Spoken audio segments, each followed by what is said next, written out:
දැන් බලමු මේ ප්‍රශ්න වලින් කොහොමද ඔන්න ප්‍රශ්න අහලා තියෙන්නේ මේ උදාහරණ ප්‍රශ්න ටිකක් මම දීලා. හරිද? Who are you? ඔන්න බලන්න who කියන වචනේ ඇවිල්ලා. who කියන්නේ මොකද වචනේ තේරුම? කවුද? එතකොට who are you? තේරුම මොකද? ඔයා කවුද? ඊළඟට why. why කියන එකේ තේරුම මොකද්ද? ඇයි? why are you crying? ඒ කියන්නේ ඇයි ඔයා අඬන්නේ? where do you live? ඔන්න where කියන එකේ තේරුම මොකද්ද? කොහෙද? ඒ කියන්නේ ඔයා කොහෙද ජීවත් වෙන්නේ? when is your birthday?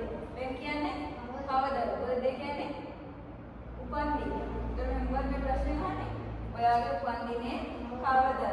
which book is yours? which කියන්නේ මොන එකද? මොකද්ද ඔයාගේ පොත? එතකොට what is your name? what කියන්නේ මොකද්ද? මොකද්ද කියන්නේ? what is your name? මොකද්ද ඔයාගේ නම? whom did she invite? whom කියන්නේ කාටද? invite කියන්නේ ආරාධනා කරනවා. එතකොට මොකක්ද මේ අහන්නේ? කාටද ඇය ආරාධනා කළේ?